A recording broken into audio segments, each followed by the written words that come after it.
If you're over 40 and thinking of creating an online course, don't.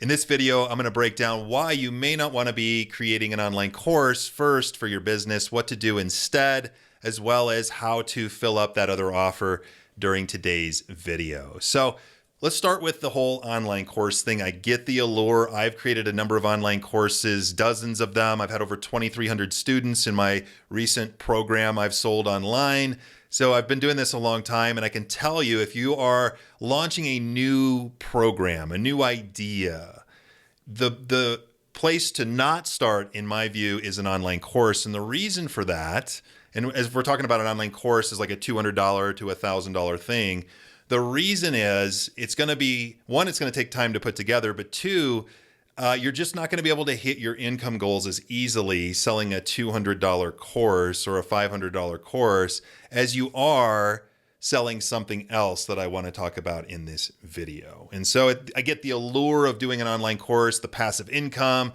I'm not saying don't do a course, but unless you have a big audience, or unless you have a big social network or email list or a way of getting that course in front of a lot of people, then I wouldn't start with an online course. Now, if you do have a big audience, great. You can launch an online course, sell it. I've done it. It's great. You can create leveraged income that way. But in this video, I'm talking to you specifically. You're over 40, you want to launch, or any age, and you want to launch an online course because of the allure. I'm saying what I would recommend you do is pause on that and not do a course, but actually start by creating either a one-on-one coaching program or a service or something around that idea or that program you're about to launch instead of creating an online course. And so again, creating an online course, love it, but unless you have a big audience, unless you are able to get this in front of a lot of people, it's a lot harder to sell a bunch of $500 things than it is to sell a few, let's say $3,000 things. And so for most of you, again, I'm going to recommend you slow down a little bit and you be willing, I'm speaking to you again, you don't have a big audience, be willing to take a few people through your program one-on-one, get some results for them, get some testimonial, refine your process, or if it's a service, same kind of thing, bring people through that service. Don't jump right into creating an online course. It's going to be a lot harder to hit your income goals and all of those kind of things. And so instead of creating an online course, I would recommend a coaching or a service to start with, get some results. You can charge higher amounts of money. So instead of, charging $300 for a new course or $500, you can charge, in many cases, let's say $3,000 or more for direct access to you or to your service.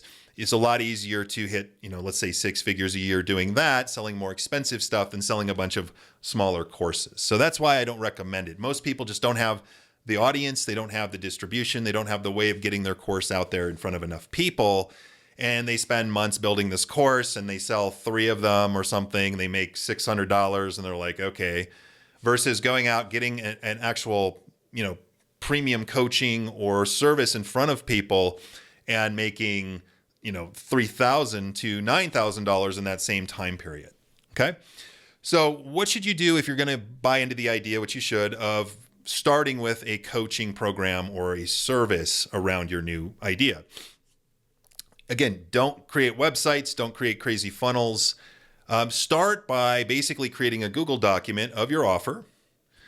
Have the name of the title and the name of the program. Don't obsess over the name. Start with that. The benefit bullets of the program underneath that, the deliverables, and then the price. That's really all you need to start sharing your new coaching or service with other people. Okay, so you got a Google Doc or a Word doc, whatever you like to use. Name of the program or service. Don't obsess on that. The benefit bullets, the deliverables, and the price. Okay, you should be able to do that in one sitting. You can use ChatGPT or whatever you want to use to help you come up with ideas for the names or whatever. Get something on a document that's shareable with other people.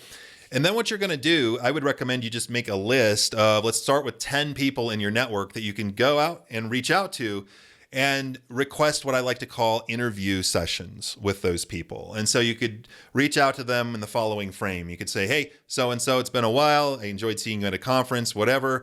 I'm putting together a brand new program for X person, helping them get Y result. I'm looking for feedback on that program. Could you help me out there? And in most cases, people are going to say yes. You get on a Zoom call with them. You pull out your document. You screen share your document. You say, hey, can I share this program with you? You walk them through the name of the program, the benefits of the program, what's delivered, and the price. And then you ask for feedback from them. Hey, what are your thoughts on this? And they can give you feedback. And then you could follow up with the magic phrase, which is, do you know anybody who might be interested in this sort of thing? And they're going to say, they might just say me, in which case you should be ready to take payment. So you can use PayPal or whatever you're using and go into that sort of situation. Or they may refer you to somebody else. I guarantee if you'll start with 10 and you'll do as many as 25 of those, you're going to get your first few buyers for your coaching program or service. Okay. And then from there, you can always load up and, let's say, circle back after you've gone through and did the interview strategy, do a short Zoom webinar or something like that, gather up those same people, do a little demonstration for them, and get them into your world that way. Okay. So again, if you're over 40, you're thinking of starting an online course, you don't have a big audience, I would recommend you pause on that and don't do that. And instead, take a few people through the curriculum or the offer that you're putting together, whether it's a service or coaching program, manually one-to-one first. Charge a little bit more money or whatever you need to get started than you will with a course. Get feedback, flush it out. You're going to be off to a better start there. And then while you're doing that, yes, you do want to be building an audience online. And that's a whole nother discussion for another video. But hopefully this was helpful to you. If you're over 40, I know this has been kind of a random rant. I do these in kind of one take. Why? Because I'm a busy business owner and I do these on a Friday as quickly and efficiently as I can. So hopefully you can appreciate the brevity and the haphazardness a little bit of these videos. But hopefully there's some value in there. I know there is for you. You know, be careful. Like, don't spend your time building websites and funnels and perfecting online courses. Get your stuff together in the most easy to deliver format. Usually that's going to be one-on-one to start with or in a service format. Get it in front of people, get real feedback, get your first few customers. And yes, as you're doing that, build your audience, whatever social network or partnership strategy. There's a lot of ways to grow an audience. And then once your audience grows out a little bit, then you can start launching an online course. Then you can start doing some of those things. But in the meantime, if you don't have much of an audience, you're going to create this course and launch it, and you're not going to have enough people in your world to really see it and do it. And so usually an online course is not the best place to start. It's creating a premium offer, coaching offer or service offer.